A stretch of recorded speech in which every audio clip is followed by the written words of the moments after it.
चलिए भाई करें शुरू। Good morning everyone. So finally आपकी आज आखिरी क्लास है। अकाउंट्स की तो है, मैथ्स की कल हो जाएगी आखिर। मैथ्स की कल नहीं है, मंडे कल ही तो है या वेडनेसडे? वेडनेसडे। चलो ठीक है। फिलहाल हमने आज क्या करना है आपके साथ में, थ्योरी वाला पार्ट। और थ्योरी वाले पार्ट को लेकर मैं आपको पहले भी कहा था कि आपके पास क्वेश्चन आ सकते हैं एक या तो आ सकते हैं दो। कहां कहां आएंगे, कैसे कैसे आएंगे, पहले थोड़ा सा आइडिया ले लें ताकि हमें क्या पढ़ना है थ्योरी में। क्योंकि थ्योरी तो इतनी होती है कि आप जितनी पढ़ लो उतनी कम है, लेकिन इसको थोड़ा समझदारी से किया जाएगा तो काम आसान हो जाएगा। तो मैं आपको एक बारी पहले पेपर पैटर्न दिखा दूं।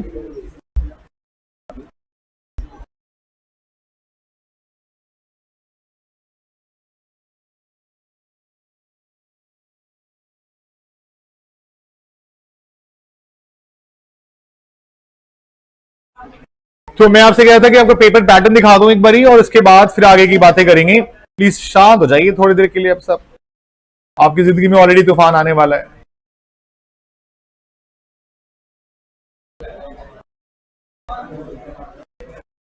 देखो जी, ये मई 25 वाला पेपर है जो आखिरी अटेम्प्ट हुआ था। अब थ्योरी का मतलब क्या है आपके लिए वो आप देख लीजिए। अगर आप ट्रू फॉल्स को थ्योरी मानते हैं तो ये थ्योरी है। मैं थ्योरी नहीं मानता, मैं इसे प्रैक्टिकली कंसीडर करता हूं। और जनरली ये थ्योरी आपको कहीं ना कहीं किसी ना किसी टॉपिक से मिल जाएगी। हाँ, अगर कोई दिक्कत आएगी तो ये है, जैसे सेकंड पॉइंट है।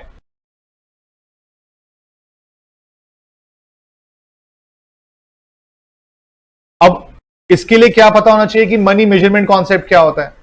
थोड़ा बहुत आप जानते हैं इसके बारे में। मनी मेजरमेंट मतलब मनी की टर्म्स में रिकॉर्ड होना चाहिए। लेकिन ये जो क्वेश्चन कहना चाह रहा है, क्या ये आप समझते हैं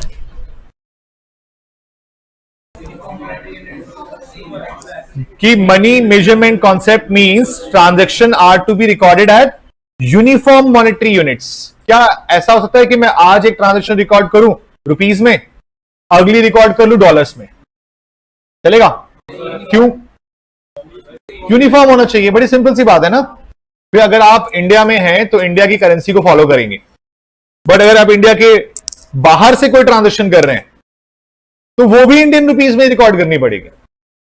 भले आपने पेमेंट फॉरेन डॉलर्स में उसमें की, यूएस डॉलर्स में की है, किसी भी फॉर्म में की है, लेकिन उसे कन्वर्ट करना पड़ेगा as per Indian rules. Indian rules के रिगार्डिंग मैं आपको नाम तो बोल दूं लेकिन याद नहीं रहेगा फिलहाल। तो अकाउंटिंग स्टैंडर्ड 11 है इसके ऊपर, the effects of foreign exchange rates. लेकिन वो हमें वहां लिखना नहीं है क्योंकि फाउंडेशन लेवल पर एएस की रेफरेंस नहीं चलती है। सिर्फ नंबर बताओ तो बहुत बड़ी बात होती है। तो आप हाँ, ये बड़ी सिंपल तरीके से आप बोल सकते हैं कि हाँ भाई हमें एक यूनिफॉर्म बेसिस चाहिए होता है। तो कहीं ना कहीं किसी ना किसी एमसीक्यू के अंदर, क्या नाम है, ट्रू फॉल्स के अंदर, या प्रॉपर एक थ्योरी क्वेश्चन कैसा बन सकता है वो दिखाने वाली बात है। ये है थ्योरी क्वेश्चन, देखो कैसे आ गया कुछ। क्या पूछा? Objectives of. अब ये कहीं ना कहीं बुक में कवर्ड है। कौन सी बुक? ICI module. और उसके अलावा एक और चीज क्या पूछी है? लायबिलिटी और कंटिंजेंट लायबिलिटी में डिफरेंस। जनरल बात है, कंटिंजेंट लायबिलिटी के बारे में हमने लिखा हुआ है। और कितने मार्क्स में आया हुआ है? 2 मार्क्स में। ऑब्जेक्ट 2 का ऑब्जेक्टिव भी हो गया ना अकाउंटिंग स्टैंडर्ड्स का। और बाकी 2 मार्क्स में क्या आ गया आपका? लायबिलिटी और कंटिंजेंट लायबिलिटी का डिफरेंस। अब 2 मार्क्स में 2 पॉइंट लिखने हैं max to max. Contingent liability क्या होती है उसका एक एग्जाम्पल डाल देना, लायबिलिटी क्या होती है उसका एग्जाम्पल डाल देना। ऑब्जेक्टिव ऑफ एएस है वो आपको भी देखने पड़ेंगे क्योंकि ये वो एक्स्ट्रा पार्ट होगा जो आपको नहीं पता होगा। ऑल्दो अब फिर भी इन केस ऐसा कोई क्वेश्चन बन जाए जो आपको नहीं पढ़ा होगा, ना कभी ना याद था, ना कभी सुना, कभी कुछ ऐसा, बट इसको देख के क्या आप सोच सकते हो कि क्या क्या कहना चाहता होगा ऑब्जेक्टिव? एएस का ऑब्जेक्टिव क्या होगा? क्योंकि एग्जाम आएगा तो छोड़ थोड़ी आओगे, लिख के तो आओगे ना। तो क्या लिखोगे? सबकी अकाउंटिंग, फिर से वो यूनिफॉर्मिटी होनी चाहिए। ऑब्जेक्टिव्स ऑफ अकाउंटिंग स्टैंडर्ड्स क्या होना चाहिए कि भाई आप अपने पास अकाउंटिंग को एक यूनिफॉर्म बेसिस पर रिकॉर्ड करना चाहते हैं। इसी के बारे में बातें घुमानी पड़ेंगी आपको, फिर बिजनेस बनाना पड़ेगा इसको, बिजनेस स्टडीज का पेपर आपका। और इसके अलावा 4 मार्क्स के अलावा अगली थ्योरी कौन सी है बेटा? ये आपने नहीं सुने हैं, ना ही आपने अभी समझे हैं इसके बारे में। तो ऐसी कुछ बातें हैं जो मुझे बतानी है आज। उसके अलावा जनवरी 25 में क्या था एक बार वो देख लेते हैं। ये फर्स्ट हो गया आपका ट्रू फॉल्स। इसमें पूछे क्या मांगा आपसे? 11th class 4 functions of accounting. और लास्ट क्वेश्चन किस चीज का?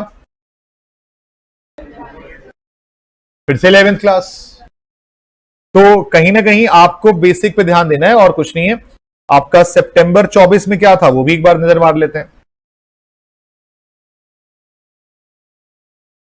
इसके ट्रू फॉल्स साथ क्या आया था? बुक कीपिंग और अकाउंटिंग का difference, chapter 1 11th class book keeping accounting, पहला डिफरेंस यही था हमारे पास। और अगर लास्ट का क्वेश्चन देखें तो इन्होंने क्वेश्चन में पूछा है क्या? पीरियोडिक इन्वेंट्री और परपेचुअल इन्वेंट्री। समझ रहे हो बात को? तो कहीं ना कहीं दोनों क्वेश्चन है, एक 4 मार्क्स में और एक 5 मार्क्स में। कितने का आ रहा है? 9 मार्क्स का। पहला वाला क्वेश्चन तो ऑब्वियस सी बात है, कंपलसरी अटेम्प्ट करना पड़ेगा।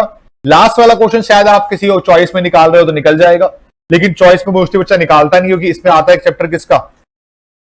Share capital. तो बच्चे को अच्छे से आता होता है तो वो छोड़ता ही नहीं है इसको, तो यानी कि थ्योरी अटेम्प्ट करनी पड़ती है उसके साथ में। अब वो थ्योरी कैसी आ जाएगी, लेकिन मोस्टली अगर आप ध्यान दें तो डिफरेंस बिटवीन ही आ रहा है कहीं ना कहीं नोट्स के फॉर्म में या उसमें करके। एक और देख लेते हैं, जून 24 का जो नए कोर्स का पेपर था, तो जून 24 वाला क्या कहता है वो भी नजर आ जाएगा। इसके पहले क्वेश्चन में थ्योरी क्या आई है ये देखिए। अकाउंटिंग पॉलिसी क्या होती है? What are the condition under company can change its accounting policy. और इसके अलावा कैश बेसिस और गोइंग कंसर्न, 2-2 मार्क्स में। फिर से वो ये 4 मार्क्स की थ्योरी इधर, और 5 में क्या आया?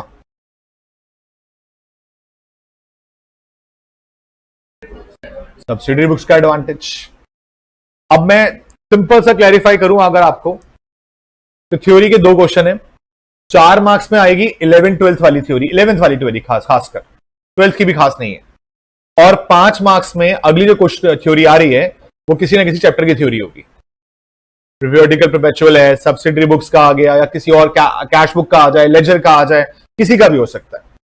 लेकिन वो कहां से होगा वो जरूरी क्या है मैं आपको समझा दूं, एक बार बता दूं आपको। अगर 5 मार्क्स बिल्कुल पक्के करने हैं, आप ये चाहते हैं कि भाई हमारे वो 5 मार्क्स बिल्कुल भी खराब नहीं होने चाहिए, तो उसका एक सिंपल सा सॉल्यूशन है।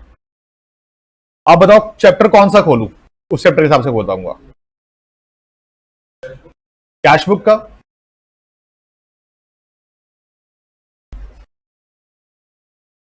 कैश बुक पड़ेगी अकाउंटिंग प्रोसेस में, और यहां आएगी कैश बुक ये वाली।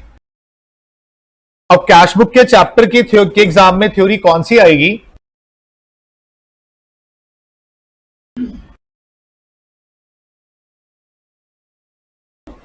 वो है ये वाले थ्योरी क्वेश्चन। इसमें से कोई क्वेश्चन होगा, सॉल्यूशन नीचे गिवन है। और ये इवन पहले वाला आ भी चुका है, पहले ओल्ड कोर्स में आया था लेकिन आया हुआ है। इस कैश बुक का सब्सिडी बुक और प्रिंसिपल बुक कैसे करके आया था। तो आपके लिए समझने वाला पॉइंट यही है कि अलग से कुछ और नहीं करना है, सिर्फ क्या करना है? आईसीआई मॉड्यूल करना है, उसके अलावा आपने और कुछ हाथ नहीं लगाना है।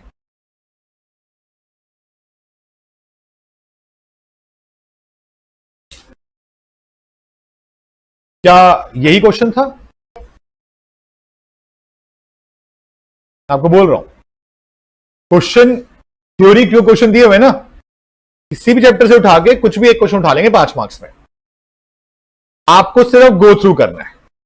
आप जो भी चैप्टर रिवाइज कर रहे होगे उसके ट्रू फॉल्स और उसका थ्योरी क्वेश्चन उसी वक्त पे खत्म कर देना।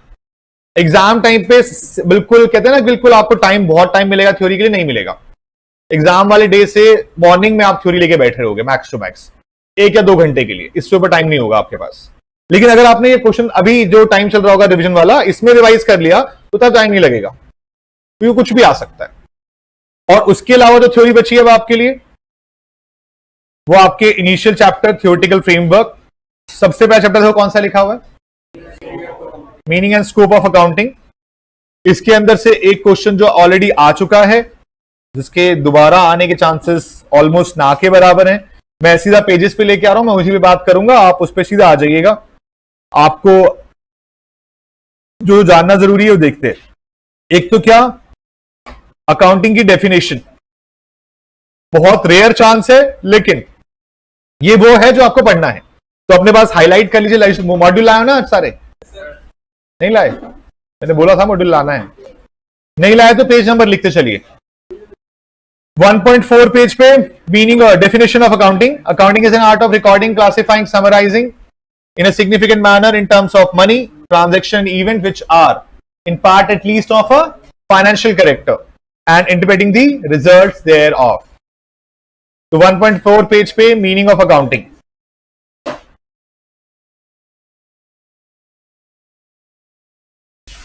अकाउंटिंग प्रोसेस मैंने आपको क्लास में ही सिखाया है। क्या था अकाउंटिंग में सबसे पहले क्या स्टेप था?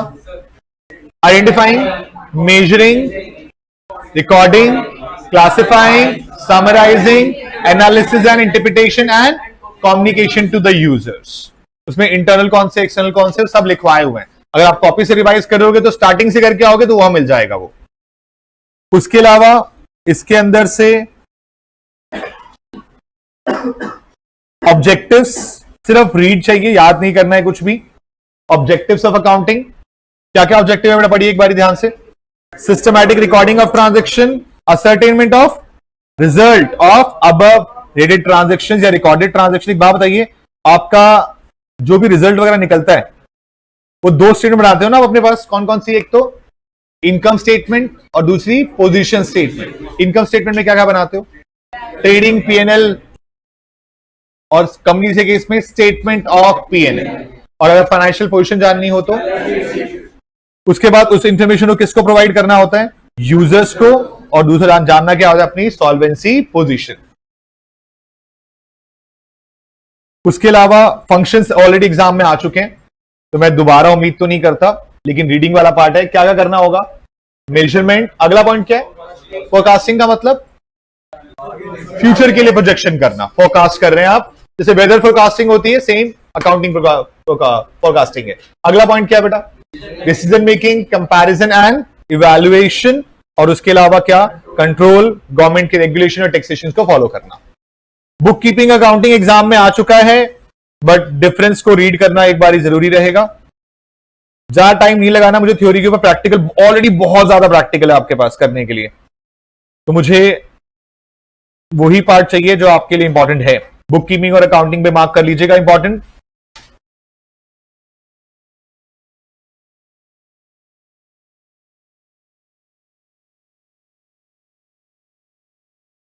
और सब फील्ड, वैसे तो 11th की बात है, लेकिन फाइनेंशियल अकाउंटिंग मतलब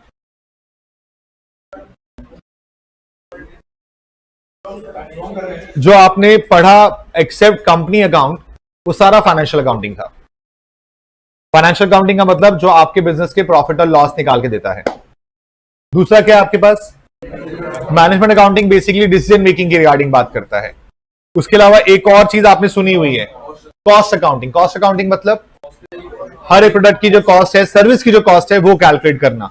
उसके अलावा अगला सोशल रिस्पॉन्सिबिलिटी अकाउंटिंग, हमारा एज अ सोसाइटी के टुवर्ड्स जो सोशल रिस्पॉन्सिबिलिटी है उसके रिगार्डिंग हम जो काम करते हैं। मैंने आपको वो एग्जांपल दिया था शायद ईवाई का, ईवाई एनपीयू था उसका, श्राइन बोर्ड का फ्री ऑफ कॉस्ट करता है ऑडिट, वो तो सोशल रिस्पॉन्सिबिलिटी है उसके लिए।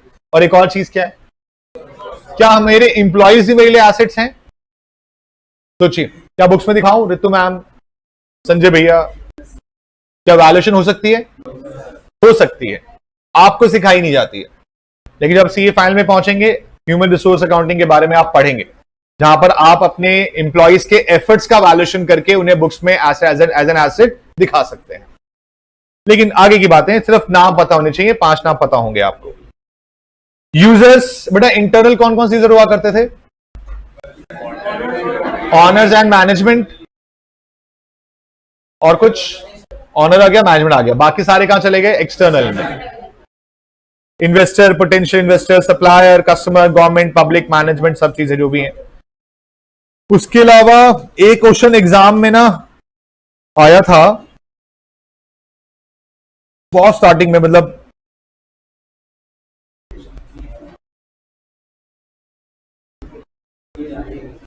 एक ये क्वेश्चन आया था एक बारी,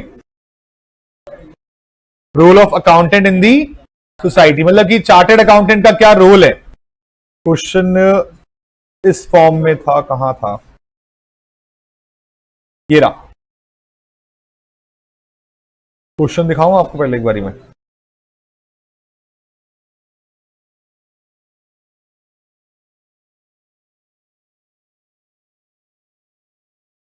हाँ, ये क्वेश्चन आया था।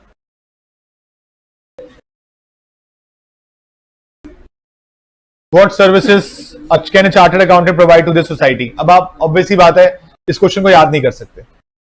मैं दिखा देता हूं आपको, सर्विसेज लिखी है। आईसीआई ने अपने मॉड्यूल के बाहर से कुछ दिया ही नहीं कभी। अकाउंट्स का पेपर तो खासकर इसी बेसिस पर आया।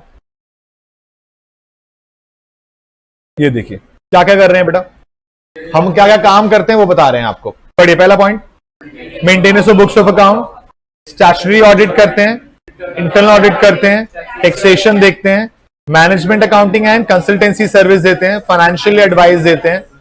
उसके अलावा आपके पास अदर सर्विसेज हैं, secretarial, share registration, company formation, जहां जहां आपको लगता है ना कि सीए की जरूरत पड़ सकती है वो सारे काम। तो चैप्टर 1 के अंदर से इसके अलावा और कुछ नहीं है, और इसमें कुछ याद करने वाला नहीं है। ऑब्जेक्टिव है, बोल सकता हूं ऑब्जेक्टिव को अच्छे से करना, क्योंकि इस चैप्टर से अगर कुछ पूछा गया तो शायद ऑब्जेक्टिव हो सकते हैं, अदरवाइज इस चैप्टर में और कोई जान नहीं बची है। हाँ, ये है जो आपके काम का बनेगा, और वो क्या है, accounting concepts, principles and conventions. इनमें से कोई ना कोई एक आधा आएगा। मैंने आपको क्या फंडामेंटल अकाउंटिंग असम्पशंस पढ़ाए हैं। गोइंग कंसर्न याद है आप लोगों को? क्या था गोइंग कंसर्न का मतलब? बिजनेस को हम फोर्सिएबल चलाना चाहते हैं, बंद करने की हमारी इच्छा नहीं है।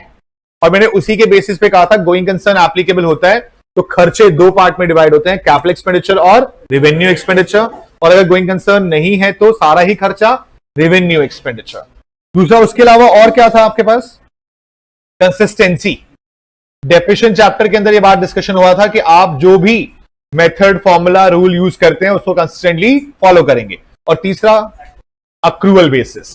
तो 3 वर्ड याद रखने हैं, कौन कौन से? Going concern, consistency, accrual. तीनों में से कोई एक ऑलरेडी आ चुका है, आगे इनमें से कोई ना कोई रिपीट होगा।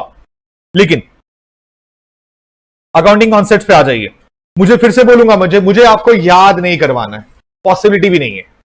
आपको पता होना चाहिए, आप लिख लेंगे। 2 में से 1, 1.5, 2 भी मिल सकते हैं। आपने एग्जाम्पल जोड़ दिया तो 2 मिल जाएंगे पूरे। क्या आपको बिजनेस एंटिटी कॉन्सेप्ट पता है? 11th क्लास का सबसे पहला कॉन्सेप्ट यही सिखाया गया था कि बिजनेसमैन और बिजनेस अलग अलग होते हैं। दोनों का बिजनेस में सिर्फ एक ही कनेक्शन है कि उसने पैसा लगाया है प्रॉफिट कमाने के लिए। तो बिजनेस को हमेशा बिजनेसमैन से क्या रखा जाएगा? Separate, distinct, different. सेकंड, आप अपनी बुक्स ऑफ अकाउंट में सिर्फ उन्हीं चीजों को बुक्स में रिकॉर्ड कर पाएंगे जो मनी में मेजर हो सकती हैं। मैंने इसके रिगार्डिंग जब आपको शुरुआत में अपनी तरफ से अकाउंटिंग प्रोसेस कराया था तब एग्जांपल भी लिखवाए थे कि भाई अगर एक ट्रांजैक्शन है जो कि बार्टर सिस्टम में एक्सचेंज हो रही है, क्या वो रिकॉर्ड हो पाएगी? नहीं हो पाएगी।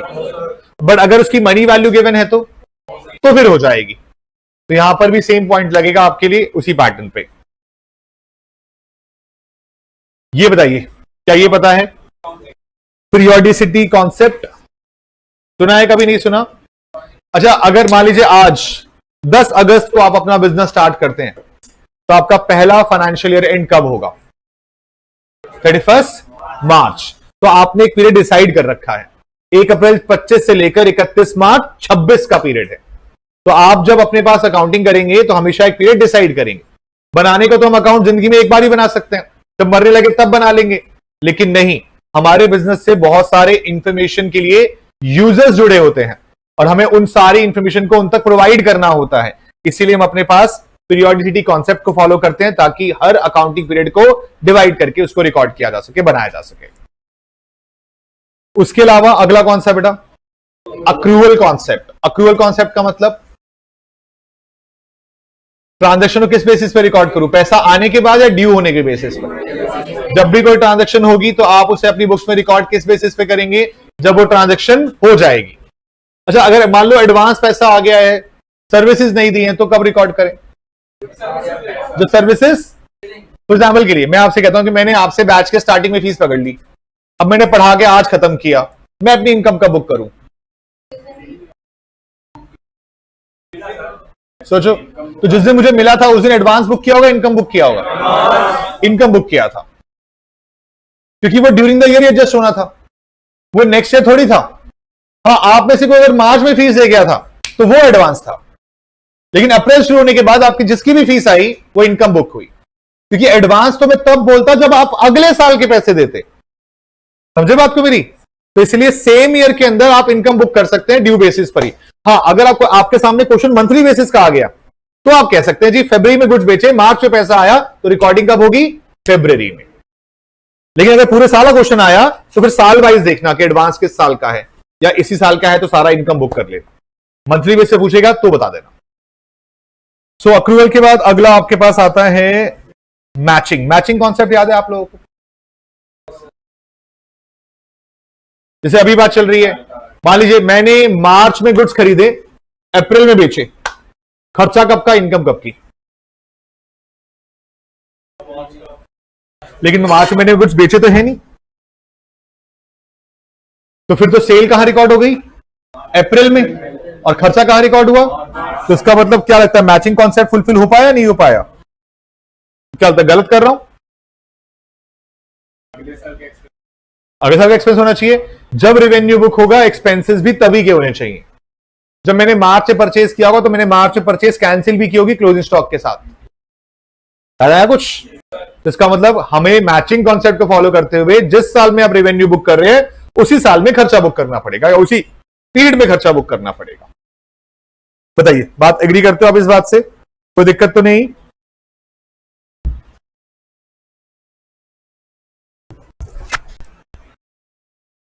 चलिए जी, अगले पॉइंट की बात करते हैं। मैचिंग के बाद हमारे पास अगला पॉइंट आएगा गोइंग कंसर्न। हम ऑलरेडी डिस्कस कर चुके हैं, मुझे इस पर और टाइम नहीं लगाना है। अगला, हाँ जी, कॉस्ट कॉन्सेप्ट। क्या लगता है, आप जो भी कोई चीज खरीदते हैं उसे कौन से प्राइस पे रिकॉर्ड करना चाहते हैं? Historical cost. अच्छा, एक साल के बाद उसकी वैल्यू उतनी रहेगी या कम हो जाएगी? तो फिर वो कौन सी वैल्यू पे आएगा? बुक वैल्यू पे। किस पे आ जाएगा? तो कॉस्ट कॉन्सेप्ट का मतलब है आपकी बुक्स पे जिस वैल्यू पे रिकॉर्ड किया गया वो प्राइस माइनस अगर कोई डेप्रेशन लगा है ड्यूरिंग द ईयर, वो माइनस करने के बाद जिस वैल्यू पे आ रहा है that is book value. Clear है? कोई डाउट तो नहीं है?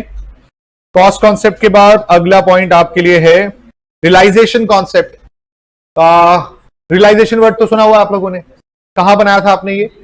डिसोल्यूशन में। तो डिसोल्यूशन में आप एसेट्स को रीवैल्यू करते थे या एसेट्स को बेच दिया करते थे? तो इसका मतलब अगर कोई अपने बुक्स ऑफ अकाउंट को बंद करने का प्लान कर रहा है, मतलब अपने बिजनेस को बंद करने का प्लान कर रहा है, अगर मैं ये बोलूं जी मैं एक बिजनेस करता हूं, वो बिजनेस मैं अगले साल के मई तक बंद कर दूंगा, तो 31 मार्च को मैं उसे अब अपनी बुक वैल्यू पे दिखाऊं या रियलाइजेबल वैल्यू पे दिखाऊं? रियलाइजेबल वैल्यू पे दिखाने का मतलब क्या कि जिस वैल्यू पे वो बिक सकता है मैं उस पर दिखाना चाहता हूं। तो रियलाइजेशन कॉन्सेप्ट के अकॉर्डिंग हम अपने पास हर एसेट लायबिलिटी को किस पे ले आते हैं? रियलाइजेबल वैल्यू पे। आती है बात समझ में? उसके बाद अगले पॉइंट पे आए, डुअल एस्पेक्ट। शुरुआत से 12th आपकी क्या नाम है सीए फाउंडेशन से मैं एक ही चीज के लिए बोलता आ रहा हूं, क्या चीज? कि हर चीज का क्या होता है? Dual aspect, double aspect. उसके बाद डुअल एस्पेक्ट के बाद आपके लिए बचा है कुछ, दैट्स इट है कुछ। इसके बारे में भी बात हुई थी हमारी, और आज भी वो शर्त एप्लीकेबल है, याद है? वो शर्त लगाई थी इसके लिए मैंने आपसे, प्रूडेंस के साथ। कंजर्वेटिव का मतलब दूसरा प्रूडेंस ही है। प्रूडेंस का दूसरा नाम क्या है? कंजर्वेटिज्म। और कंजर्वेटिव के टाइम या फिर प्रूडेंस के टाइम पे मैंने आपसे एक शर्त लगाई थी कि अगर आप 100 में से क्या लेके आएंगे तो क्या मिलेगा? ये प्राइस, ये अमाउंट कैसे याद रहता है आपको? है कुछ और तो भूलते ही नहीं, भूल जाते सब कुछ।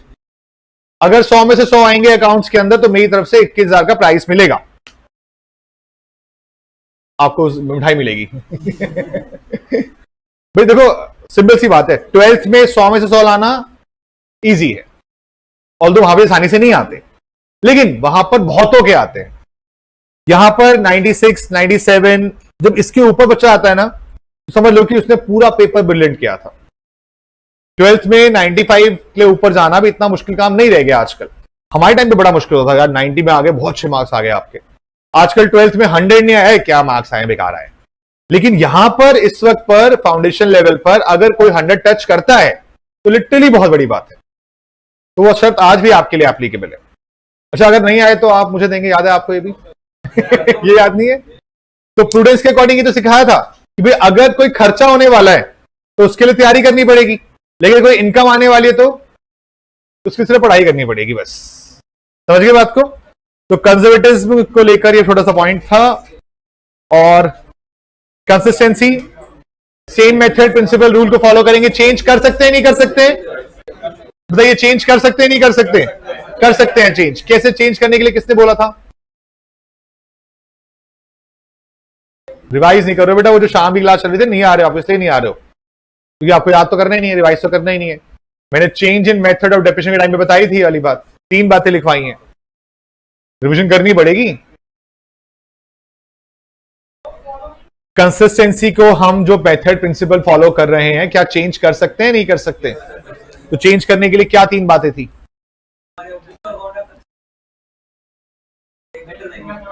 प्रेजेंटेशन बेटर हो जाएगी और लॉ अकॉर्डिंग बोलेगा, और एक और भी था,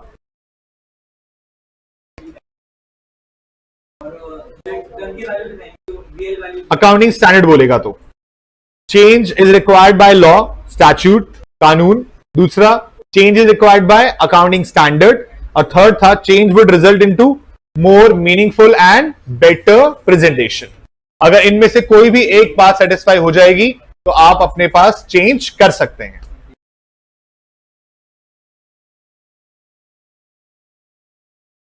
कुछ याद आया? मेडिलिटी, डिसीजन इन्फ्लुएंस हो सकता है।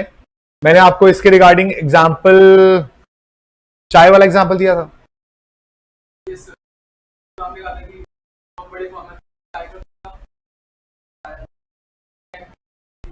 मैंने आपको एग्जांपल दिया था, सिंपल सी कहा था, और मैं आपको दोबारा से बोलता हूं, सिंपल सी बात, आपके पॉइंट से बोल देता हूं।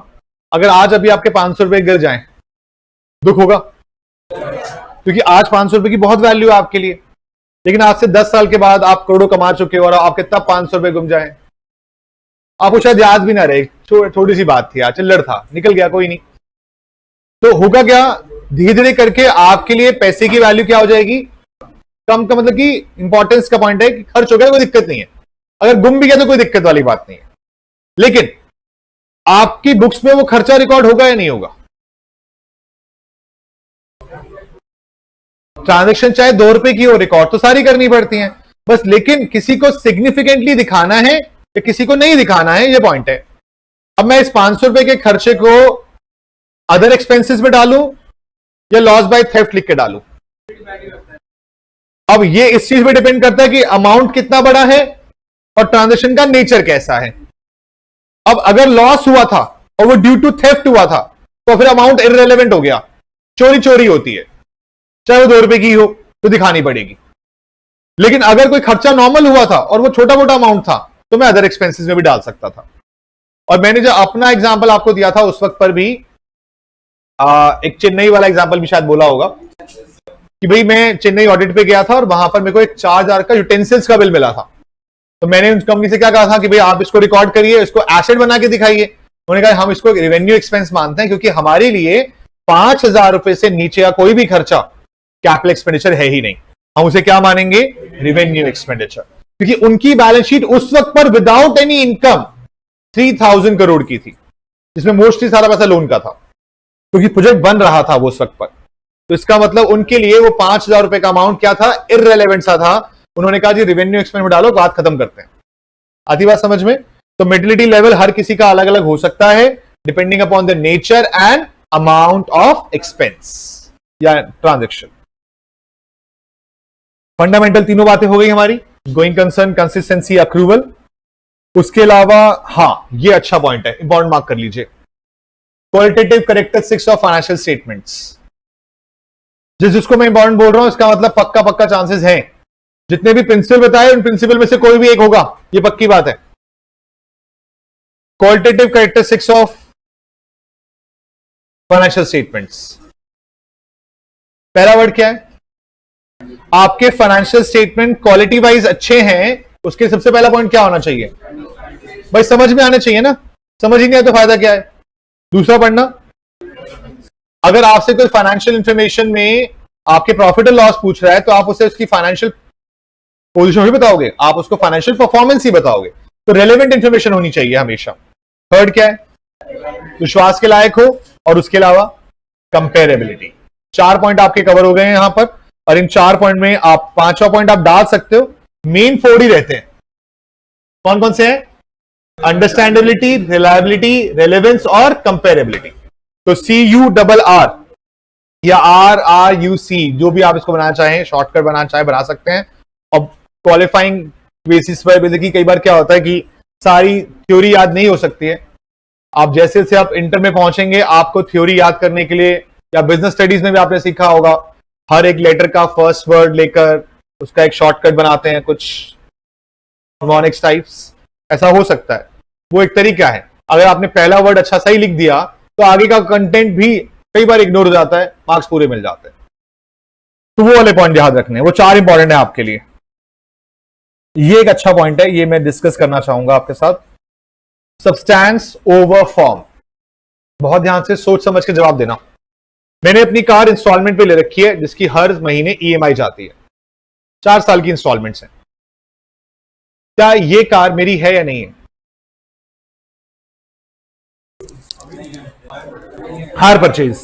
अगर आप लोगों ने हायर परचेज का नाम सुना है तो हायर परचेज में ऑनरशिप तब ट्रांसफर होती है जब लास्ट इंस्टॉलमेंट पे होती है। परफेक्ट। तो क्या ये कार मेरी है या नहीं? लीगली तो नहीं है, लॉजिकली।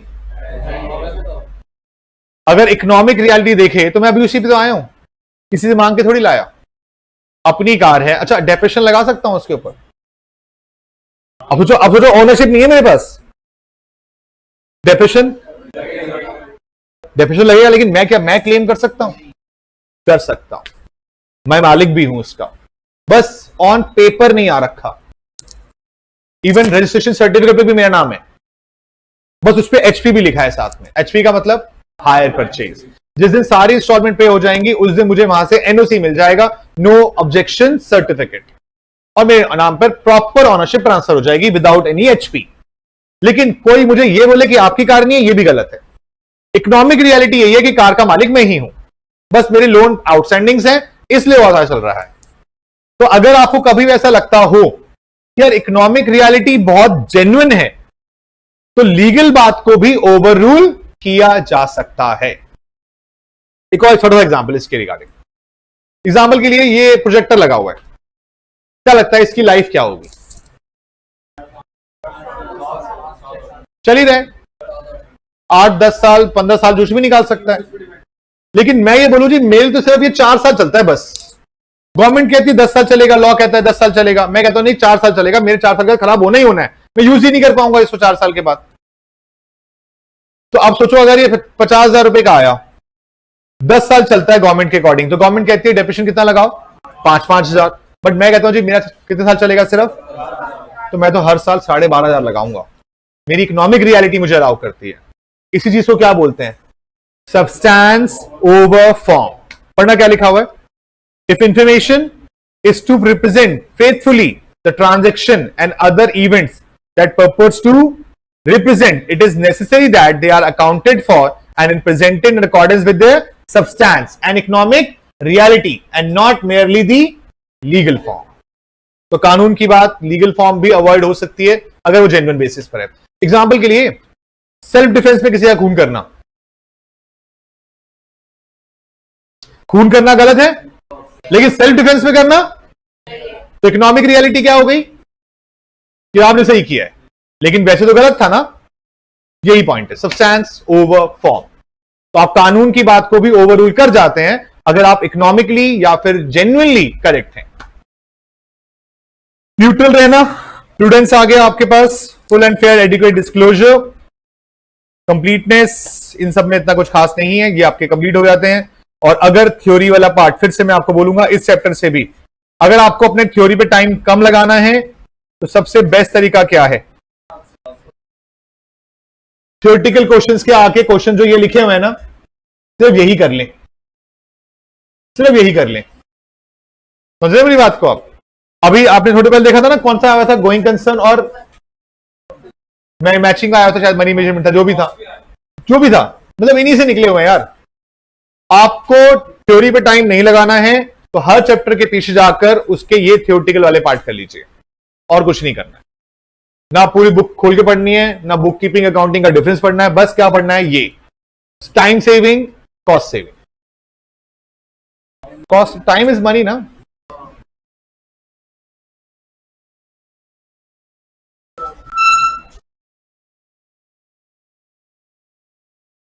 आपको एरर ऑफ प्रिंसिपल याद है?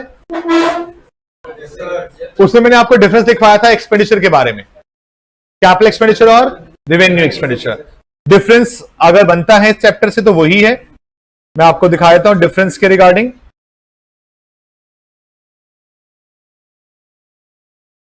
देखिए, दो क्वेश्चन इसमें से कौन से बन सकते हैं? What are the basic consideration is distinguish between capital and revenue expenditure, इन दोनों का डिफरेंस। और उसके अलावा ये तो मुझे आप अभी बताओ क्या होते हैं। रेवेन्यू रिसीट्स को कैसे डिफाइन करोगे? एग्जाम में क्वेश्चन आ गया मान लो,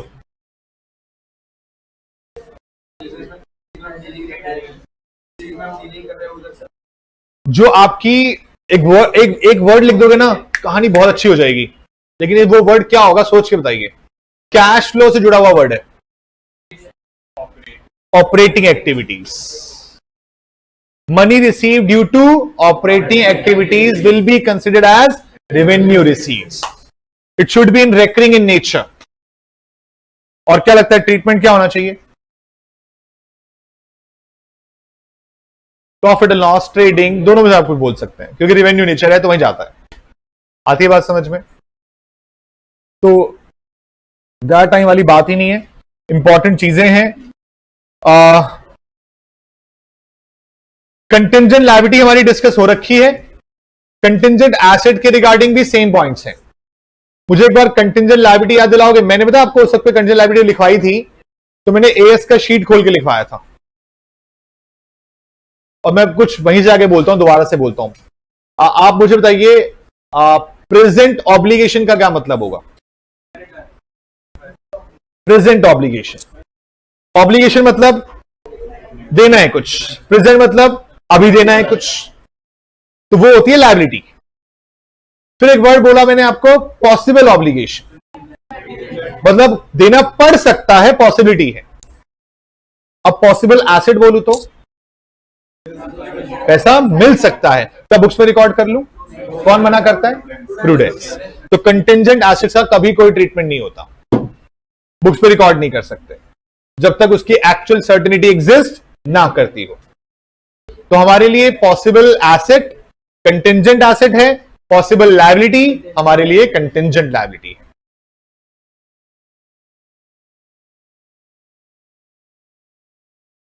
मोस्ट इंपॉर्टेंट मार्क कर लीजिए,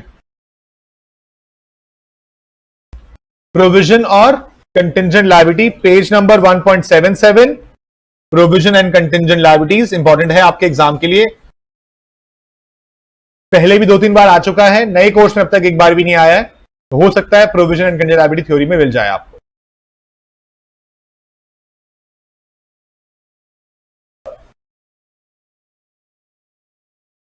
ये देखो कौन सा आ चुका है, लायबिलिटी एंड कंटिंजेंट लायबिलिटी आ चुका है। अगर दोबारा बना तो कहां बनेगा? Provision and contingent liability. Important है, ये ध्यान रखना, ये जो मैंने आपको भी दिखाया ये इंपॉर्टेंट है मेरे लिए बहुत। नेक्स्ट, इसके ऊपर भी क्वेश्चन आ चुका है, तो यहां से भी मुझे क्वेश्चन की कोई उम्मीद नहीं है। क्या हमने अकाउंटिंग पॉलिसी के रिगार्डिंग बात की है कभी? याद है आपको? किस चैप्टर में की थी? Very good, inventory. इन्वेंट्री के अकॉर्डिंग अकाउंटिंग पॉलिसी की बात शुरू हुई थी। अब मैंने वहां पे 2 वर्ड लिखवाए थे। Accounting policy means specific accounting principle plus method of applying such principles. 2 चीजें क्या क्या है? Specific accounting principle plus method of applying such principles. मैंने इन्वेंट्री में क्या बोला था कि इन्वेंट्री का वैल्यूएशन कौन से प्राइस पे करते हो आप? लोअर। किसका लोअर? कॉस्ट प्राइस और NRV which ever is lower. ये किस कॉन्सेप्ट के अकॉर्डिंग है?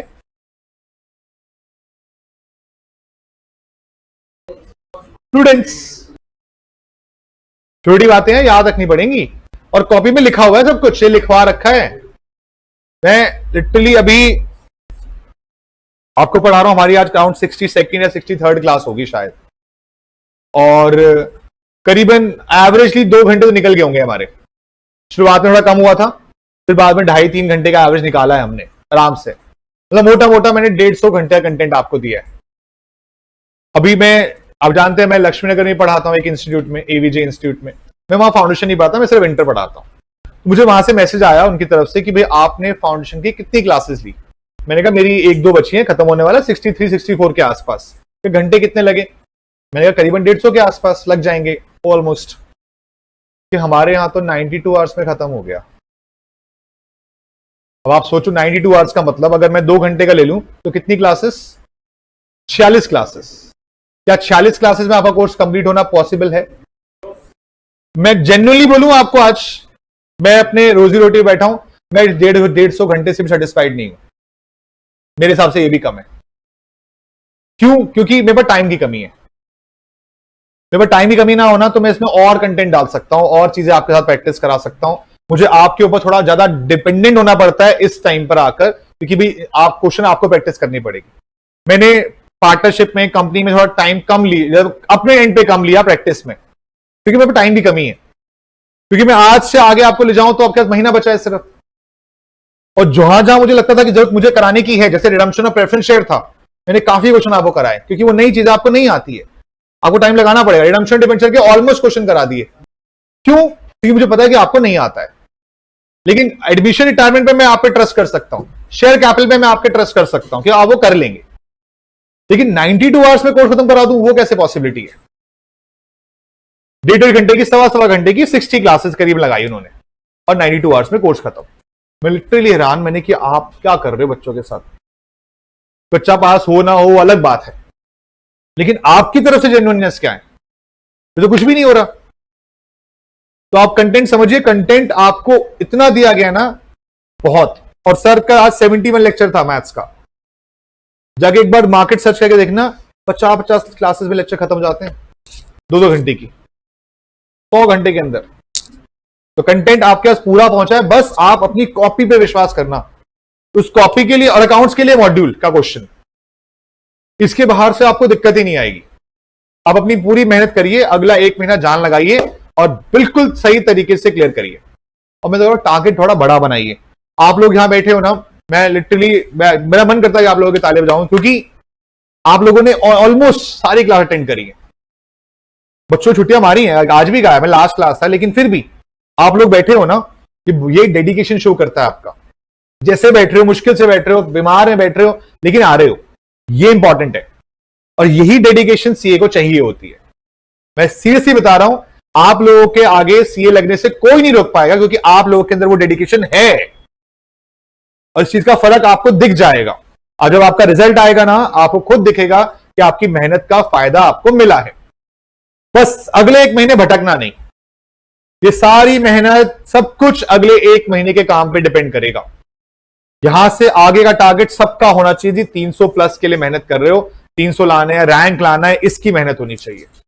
ये लिटरली रैंक पैटर्न दोबारा आने से ना, कंपटीशन मार्केट में एकदम से दोबारा से उठ गया है फाउंडेशन के अंदर। वरना पहले फाउंडेशन में कहता है, ठीक है पास हो जाते हैं, क्या फर्क पड़ रहा है, कौन सा रैंक आता है। लेकिन ये इंपैक्ट आ रहा है, और ये आपको सीरियसली बहुत बेनिफिट देगा। अपना टारगेट बड़ा बनाइए बस। जिस वक्त जैसे आप अपने आप को इमेजिन करते हैं ना कि आगे जाकर बड़ी गाड़ी, बड़ा घर, अच्छा जगह, अच्छा घूमना, इस तरह से सोचिए कि यार ये आपके टारगेट का पार्ट है, ये उसकी मेहनत चल रही है, सिर्फ आपकी लाइफ को अच्छा बनाने की कोशिश चल रही है, और आप उस पर पूरा फोकस करेंगे, आपके लिए बेटर होगा। ठीक है, ये इंपॉर्टेंट पार्ट मैं आपसे बोल रहा था। अकाउंटिंग पॉलिसी आपके पास क्या है? दो चीजों का कॉम्बिनेशन। पहली चीज स्पेसिफिक अकाउंटिंग प्रिंसिपल, जिससे मैंने नाम लिया प्रूडेंस का, इन्वेंट्री के रिगार्डिंग, कॉस्ट और NRV which ever is prudence ने बताया। और कॉस्ट में कौन सा मेथड लगेगा? फीफो, वेटेड एवरेज, लीफो, ये specific accounting principle plus method हो गया। दोनों को मिलाकर क्या बन गई? Accounting policy. और इसी चीज को लेकर क्वेश्चन पूछा जा चुका है। अच्छा, अगर आपको अपनी अकाउंटिंग पॉलिसी बनानी है तो उसमें 3 बातों का ध्यान रखना है। क्या हम तीनों के बारे में जानते हैं? मैंने इसीलिए पॉइंट डिस्कस किया था आपके साथ, कौन सा? Substance over form. क्या इसके बारे में जानते हैं प्रूडेंस के बारे में? और क्या मैच्योरिटी भी पता है आपको? ये वाली बात दोबारा डिस्कस होगी जिस दिन आप AS1 पढ़ेंगे मेरे साथ सीए इंटर के अंदर आकर। यही सेम टॉपिक है। पता है AS1 का नाम क्या है?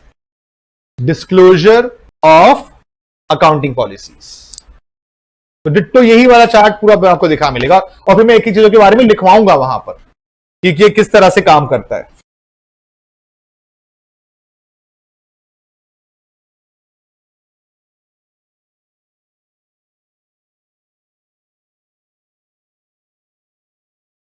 ये देखिए,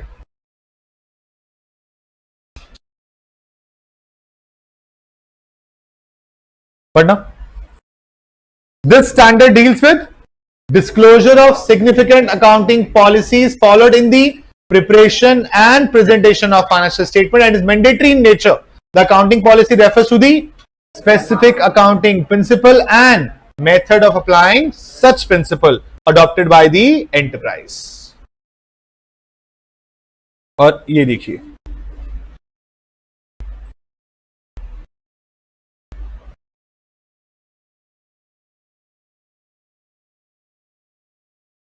how to select accounting policies. 2 consideration है, कौन कौन सी हैं? प्राइमरी और सेकेंडरी। प्राइमरी पढ़ना, क्या लिखा हुआ है? उन अकाउंटिंग पॉलिसीज को सेलेक्ट करो जो आपको ट्रू एंड फेयर व्यू दे। और सेकेंडरी क्या है? Substance over form, prudence, materiality. तो ये कहानी कहीं ना कहीं जाके इंटर में जुड़ जाएगी आपके साथ।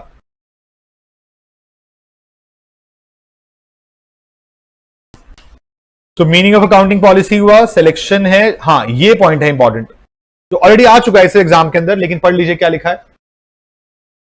A change in accounting policy would be made in the following condition। कब बेटा? पहला पॉइंट पढ़ो। It is required by some statute, law or compliance with the accounting standard। और थर्ड बी पॉइंट पढ़ना, जो मैं आपको डेफिनेशन के टाइम पे लिखवा दिया था, लिखा हुआ है आपके पास, आपको सिर्फ कॉपी पे ध्यान रखना है।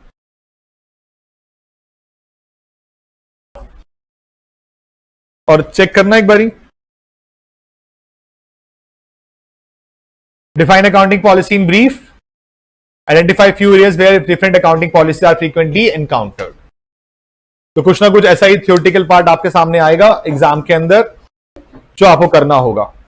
मुझे अब लाना है इसके ऊपर, और तो ये क्वेश्चन भी एग्जाम में आ चुका है लेकिन आपको इसके बारे में जानते नहीं है। मुझे एक सिंपल सी बात बताइए, हेडिंग पढ़ना, क्या लिखा हुआ है? Valuation principle. किस चीज का वैल्यूएशन करते हैं आप? एसेट्स का, लायबिलिटीज का। कौन से प्राइस पे करते हैं? इसके 4 प्रिंसिपल्स हैं। मैं इसको इंपॉर्टेंट मान नहीं सकता क्योंकि ऑलरेडी आ चुका है एग्जाम के अंदर, तो इसीलिए सिर्फ नॉर्मल तरीके से बता दूंगा। चेक कर लीजिए कौन कौन से हैं। हिस्टोरिकल कॉस्ट, इनिशियली जिस प्राइस पे लिया। करंट कॉस्ट, आज ये किस प्राइस में मिलेगा। दूसरा, आज ये किस प्राइस में बिकेगा। और प्रेजेंट वैल्यू, प्रेजेंट वैल्यू याद करेंगे गुडविल के अंदर एन्युटी मेथड। आप जो टाइम वैल्यू ऑफ मनी पढ़ रहे हो वही तो है। बट अगर लेट्स से मुझे आज से 1 साल के बाद 20,000 मिलेंगे, तो आज उस 20,000 की वैल्यू ज्यादा होगी, कम होगी? कम होगी। Present value. 20,000 is a future value, आज उसकी वैल्यू जो है वो है क्या है? Present value. आती है बात समझ में? तो हमारे पास 4 वैल्यूएशन प्रिंसिपल है, कौन कौन से हैं? Historical cost, current cost, realisable value और प्रेजेंट वैल्यू। इसके ऊपर ज्यादा टाइम मत लगाना क्योंकि एग्जाम में आ चुका है, तो इसलिए सिर्फ रीड करना होगा तो रीड कर लीजिएगा। ये वाले पार्ट को यहां पर इन्होंने डिस्कस कर रखा है, इसके अलावा इसमें और चीजें नहीं चाहिए। वैल्यूएशन प्रिंसिपल 6.6 इनके बारे में यहां बता रखा है। Historical cost, current cost, realisable value, present value.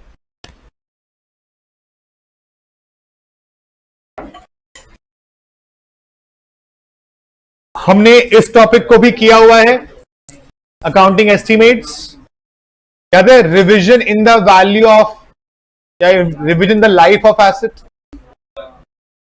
Definition chapter, second last topic, revision in the life of asset, depreciable asset.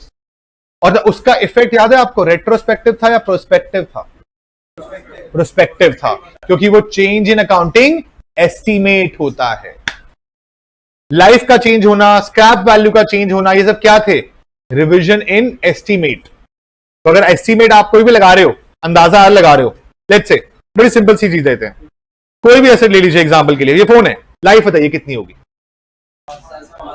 और आज से 2 साल के बाद आपको लगे जी और 5 साल चल जाएगा, तो रिवीजन। समझ में आ रही बात? और ये जो रिवीजन हुआ ये क्या है? आपका अंदाजा चेंज हो रहा है ना, तो इसका इफेक्ट पुराना नहीं देखना है, कब से देखना है? आगे का। रिवीजन इन एस्टेट लाइफ हमेशा कैसा इफेक्ट डालेगा? प्रोस्पेक्टिवली।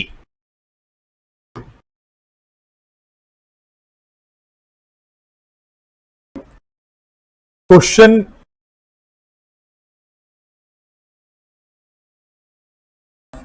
ये वाले वैल्यूएशन प्रिंसिपल वाले पॉइंट्स, तो एग्जाम के लिए यही क्वेश्चंस हैं, और इसमें से टाइम मत लगाना इसके ऊपर खास, क्योंकि ऑलरेडी एग्जाम में आ चुका है, तो जो दोबारा रिपीट आसानी से नहीं होते थ्योरी क्वेश्चंस। थ्योरी क्वेश्चंस के अंदर से रिपीट होना चांसेस नहीं है।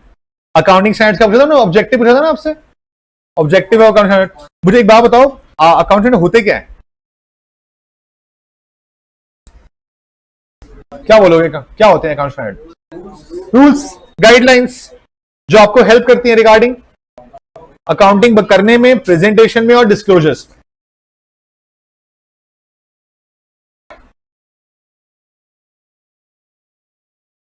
पढ़िए, यहां से पढ़िएगा। Accounting standards are written policy document issued by the expert accounting body or by the government or by the regulatory body covering the aspect of recognition, measurement, presentation, disclosure of किसका? accounting transaction and event in the financial statement। और India में इसे कौन issue करता है पता है आपको? ICAI, institute of chartered accountants of India. तो अगर आपने भाई ICAI लिख दिया तो काम आपका पूरा हो गया। और ऑब्जेक्टिव क्या क्या है इसके, पढ़ना। क्या एलिमिनेट करना है? Non comparability of financial statement and thereby improving the reliability of financial statement. एक बंदा रूल्स फॉलो करके अकाउंट बना रहा है, एक वैसे ही बना रहा है, किसके रिलायबल होंगे? रूल्स के, क्योंकि इंडिया के अंदर रूल्स चल रहे हैं ना। अगला पढ़ो क्या लिखा है, provide a set of standard accounting policy, valuation norms and disclosure requirements. तो बड़े सिंपल से पॉइंट्स हैं, इसमें कुछ खास है नहीं आपके लिए, बस ध्यान रखना।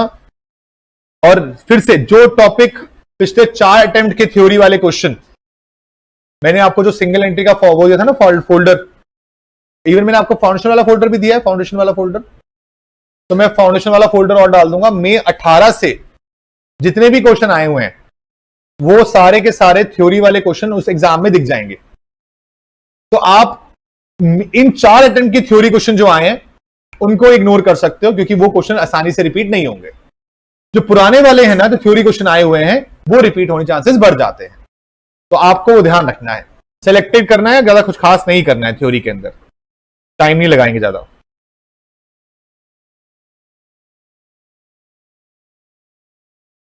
ये देखिए जी, क्या था?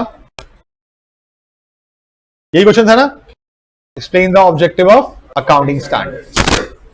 थ्योरी क्वेश्चन पूछा ही नहीं है बाहर से, है ही इन थ्योरेटिकल क्वेश्चन का पार्ट, और कुछ है ही नहीं। तो आपके फर्स्ट चैप्टर से, थ्योरेटिकल फ्रेमवर्क से, ये सारी थ्योरी मैंने आपके साथ बता दी है। आपको जो जो पार्ट इंपॉर्टेंट था मैंने मार्क करवा दिया है, रीडिंग पार्ट चाहिए, और जो एक इंपॉर्टेंट है, इन 7 चैप्टर्स में टोटल मिलाकर कितने थ्योरी क्वेश्चन निकलेंगे? हर चैप्टर के 2 निकलेंगे, 14 क्वेश्चंस जो आपको पढ़ने हैं, जो एग्जाम के लिए इंपॉर्टेंट है। समझ गए आप? इसके अलावा मुझे और नहीं चाहिए थ्योरी आपसे। दूसरा, अकाउंटिंग प्रोसेस। जर्नल हम कर चुके हैं, लेजर हमें आता है, ट्रायल बैलेंस हमें आता है, सब्सिडरी बुक्स में cash book, purchase book, sales book वगैरह सब चीजें, और उसके अलावा लेकिन इनके अंदर की थ्योरी, एग्जाम्पल के लिए एक बार एक थ्योरी आई,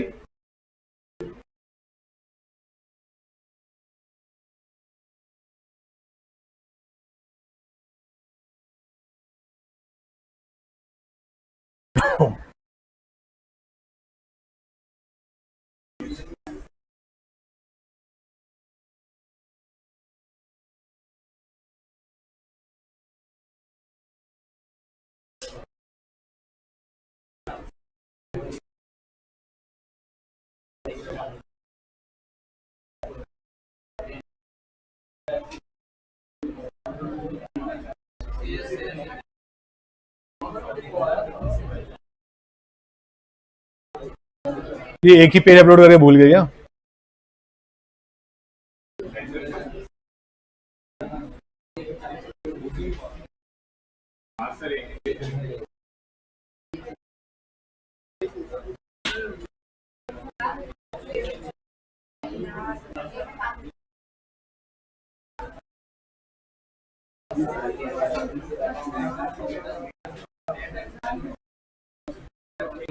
कोई नहीं, लेजर वाले पार्ट पे आ जाओ एक बार, देखो निकालो लेजर पार्ट। लेजर वाले पार्ट में थियोरेटिकल क्वेश्चन देख लीजिए।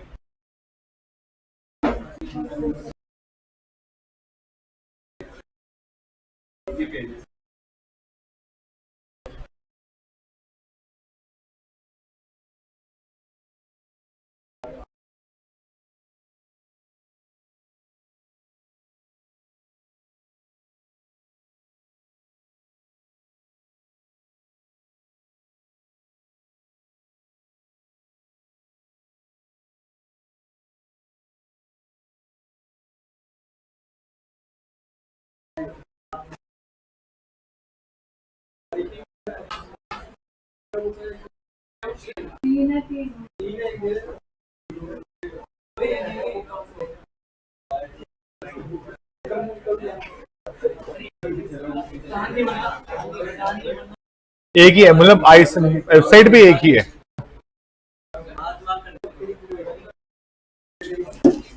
कोई नहीं, इसकी थ्योरी वाले पार्ट में आप देख रहे हो क्वेश्चन लिखा हुआ है ग्लेजर के रिगार्डिंग प्रिंसिपल बुक और समथिंग ऐसा कुछ करके, देखो लिखा हुआ है ना।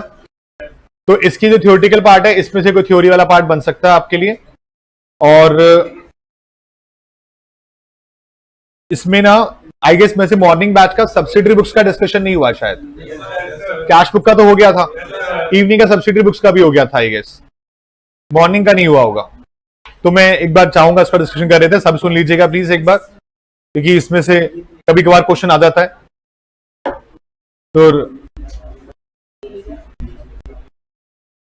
और देखो जो क्वेश्चन इसके अंदर जो थ्योरी वाला क्वेश्चन आया था, what are the advantage of, आपको याद है सब्सिडरी बुक्स थी कितनी?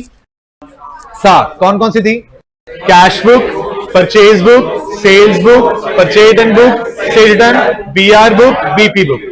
एग्जाम में कैश बुक का क्वेश्चन हमने किया है, दोनों बैचेस में किया है, परचेज बुक और सेल्स बुक के रिगार्डिंग। मुझे याद दिलाइए, परचेज बुक में कौन सी परचेज रिकॉर्ड करेंगे, कैश वाली, क्रेडिट वाली? Credit purchase. Column wise format याद है आप लोगों को, डेट, पर्टिकुलर्स, डिटेल्स और अमाउंट। ट्रेड डिस्काउंट होगा तो क्या करेंगे? माइनस। उसके अलावा और कुछ आता ही नहीं है, जीएसटी वाले पॉइंट आते नहीं है इसके अंदर। मैं आपको दिखा देता हूं, ध्यान रखना, सिर्फ credit purchase of what, goods या एसेट भी? गुड्स। चेक करिए प्लीज एक बार, देखिए किसकी बुक बना रहे हो बेटा? The rough book of messrs Narayan company contains the following. Check करो, सबसे पहला पॉइंट क्या लिखा है? Purchase from bound and company on credit. क्या परचेज कर रहे हो? 5 ग्रॉस पेंसिल्स। किस रेट से बेटा? 100 पर ग्रॉस। उसके बाद 1 ग्रॉस रजिस्टर, कितना? 240 पर डजन। अच्छा, एक डजन में कितने पीस होते हैं? और एक ग्रॉस में 12 डजन।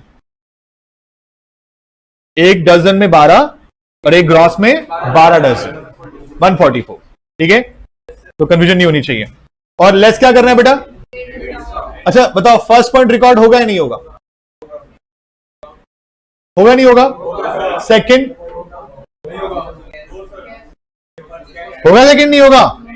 क्यों नहीं होगा? कैश में है। थर्ड क्यों नहीं होगा? एसेट है। तो सिर्फ क्या रिकॉर्ड करेंगे? गुड्स और क्रेडिट वाले। फोर्थ पढ़िए, बताइए होगा नहीं होगा? होगा। और उसके बाद अगला पढ़ लीजिए, ये भी हो जाएगा। बस यही करना है, date, particular, details, amount, amount लिख दिया, मल्टीप्लाई कर दिया, और लास्ट में इसके बाद क्या माइनस कर दिया, बाहर टोटल चला गया। सिंपल। 5 मार्क्स का अगर सब्सिडरी बुक्स आया, प्री के मार्क्स सेम पैटर्न पे देख लीजिए, और टोटल कर दिया बस, और कुछ नहीं करना है। कोई जर्नल एंट्री नहीं मांगेगा, कोई लेजर नहीं मांगेगा, सिर्फ इसका टोटल निकाल के आना है 5 मार्क्स के अंदर, प्लस माइनस करने के बाद। सेल्स बुक में क्या क्या आएगा, क्रेडिट सेल्स, चेक कर लीजिए इसका भी फॉर्मेट एक बारी देख लीजिए,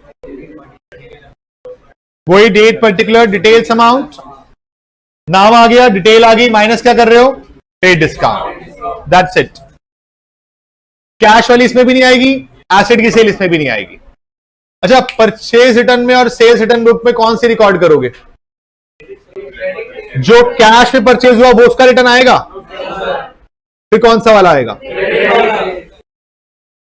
तो एक एक क्वेश्चन है इन सबके, यही वाले करने, इसमें कुछ और खास नहीं है। मेरी तरफ से इतना रेलेवेंट नहीं था, इसलिए मैंने पहले छोड़ दिया होगा। कैश बुक तो मैंने आप सबको कराया डिटेल के अंदर, क्योंकि कैश बुक से क्वेश्चन आ सकता है।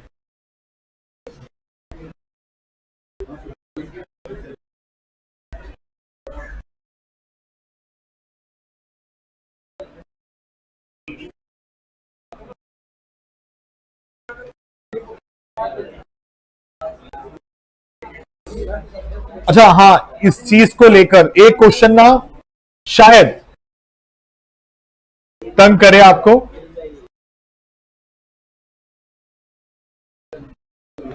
ऑल्दो आप लोगों ने इसे खत्म कर रखा है, लेकिन फिर भी मैं चाहूंगा कि आप लोग इस पर ध्यान दें।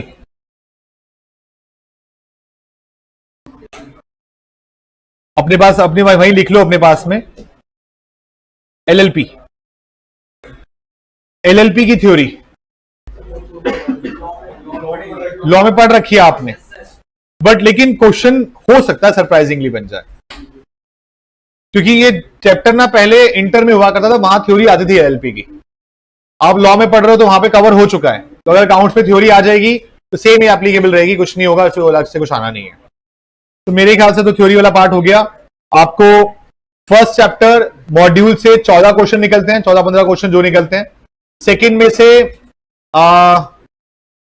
लिखो अपने पास एक लेजर, एक लिखो cash book, ledger, cash book, trial balance, इन 3 की थ्योरी, वही थ्योरेटिकल क्वेश्चंस। फिर से इन 3 चैप्टर की थ्योरी जरूर देखना, चाहे कुछ देखो ना देखो, इसमें जरूर देखना, क्योंकि प्रैक्टिकल चैप्टर्स की थ्योरी इसमें से निकल जाएगी, शायद निकल आई तो। ठीक है जी, क्लियर है यहां तक की बात है। फिर